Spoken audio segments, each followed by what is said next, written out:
Assalamualaikum warahmatullahi wabarakatuh. Perkenalkan, saya Dina Warisna Hernita, BP 1910-23-2005. Saya dari kelompok 4, Dasar-Dasar Fisiologi Tumbuhan Tanah B. Perkenalkan, nama saya Fauzia Putra Zahra, nomor BP 1910-23-1039. Perkenalkan, nama saya Aliriyati Maulana Anwar, BP 1910-23-2026. Baiklah, saya akan menjelaskan apa itu stomata. Stomata berasal dari bahasa Yunani, yaitu stoma, artinya mulut. Stomata itu sendiri merupakan bukaan kecil di daun yang jika membuka secara maksimal hanya selebar 0,0001 mm. Stomata diapit oleh sel penjaga dan sel penutup yang mirip dengan dua oosit yang melengkung. Baiklah, yang kedua saya akan menjelaskan letak di stomata. Pada tumbuhan di darat, letak stomata banyak terdapat pada bagian bawah daun. Dan tumbuhan yang berada dalam air seperti cenggondo, teratai, itu tuh stomatanya berada di bagian atas daun, yaitu di bagian permukaan daun. Kenapa? Karena seperti kita tahu, stomata itu merupakan mulut daun, maka dia berada di atas permukaan daun itu tuh supaya untuk menangkap oksigen yang ada dalam udara sehingga dia tidak kekurangan oksigen. Selanjutnya densitas stomata, yaitu kerapatan stomata pada tumbuhan. Nah, di mana semakin rapat stomata pada tumbuhan, maka proses pertukaran gas pada stomata akan semakin sulit. Dan faktor pembeda densitas stomata pada tumbuhan yaitu intensitas cahaya matahari.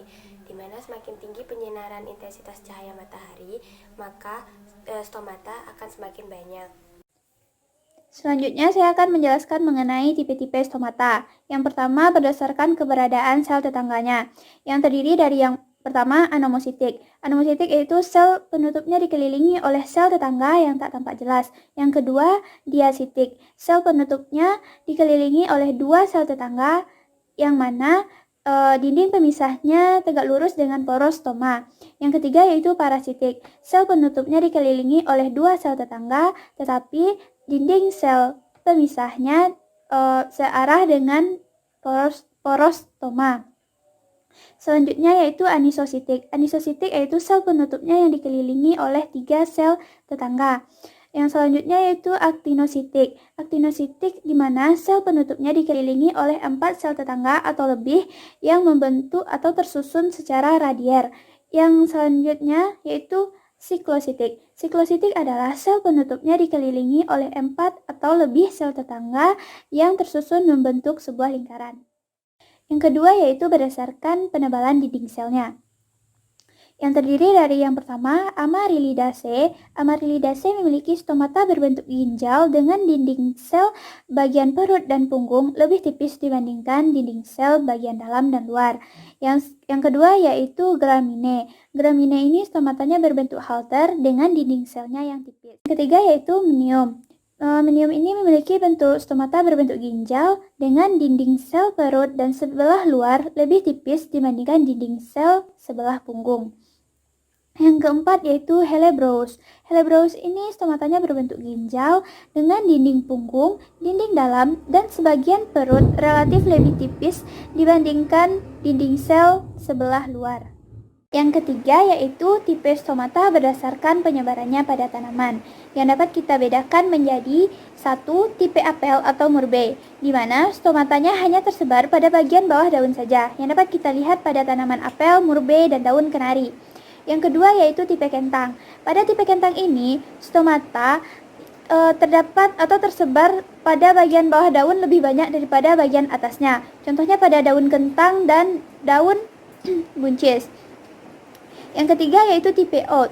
Pada tipe oat ini, stomatanya tersebar sama banyak pada bagian atas dan pada bagian bawah daun. Contohnya pada daun jagung dan daun oat. Yang keempat yaitu tipe lili hutan. Pada tipe lili hutan ini, stomatanya hanya terdapat pada bagian atas atau pada lapisan epidermis atas saja. Contohnya pada lili air. Yang kelima yaitu tipe Potamogeton. Pada tipe ini, stomata sama sekali tidak terdapat pada tumbuhannya. Contohnya yaitu pada tumbuhan bawah air. Stomata itu terbagi atas 4, yaitu pertama sel penjaga atau sel penutup, yang kedua sel tetangga, yang ketiga celah, yang keempat ruang pori. Baiklah, saya akan menjelaskan pertama sel penutup atau sel penjaga. merupakan sel epidermis yang telah mengalami perubahan secara fisik dan fungsi. Sel penutup itu terdiri dari sepasang sel yang kelihatan simetris dan umumnya berbentuk ginjal pada sel penutup, dan sel penutup itu terdapat kloroplast. Yang kedua itu sel tetangga. Sel tetangga itu sel yang berampingan dengan sel penutup yang terdiri dari dua buah atau lebih secara khusus yang melakukan fungsinya itu berasosiasi dengan sel penutup. Itu akan membantu kerja sel penutup dalam proses stomata membuka ataupun menutup. Baiklah, yang ketiga itu celah. Celah itu merupakan ruang di antara sel penutup yang terdapat celah yang merupakan lubang kecil. Sel penutup dapat mengatur ataupun menutup dari celah karena pengaruh dari osmosis. 4 itu ruang udara, yaitu merupakan ruang sel yang besar dan berfungsi ganda dalam fotosintesis, transpirasi, dan respirasi yang terjadi pada tumbuhan. Selanjutnya yaitu mekanisme terbuka dan tertutupnya stomata. Terbukanya stomata ditandai dengan dimulainya proses transpirasi pada tumbuhan, di mana transpirasi pada tumbuhan ini merupakan hilangnya air pada tumbuhan melalui stomata menuju ke atmosfer. Nah, proses transpirasi ini dapat terjadi apabila ada intensitas cahaya yang cukup menyinari tumbuhan tersebut. Nah, karena adanya respon terhadap cahaya mengakibatkan kerapatan stomata pada tumbuhan meningkat sehingga terjadinya penurunan air. Sedangkan menutupnya stomata dapat terjadi ketika terjadinya kehilangan turgiditas pada tumbuhan, terutama pada daun yang dekat dengan stomata, yang mengakibatkan tertutupnya stomata. Selanjutnya yaitu faktor yang mempengaruhi terbuka dan tertutupnya stomata.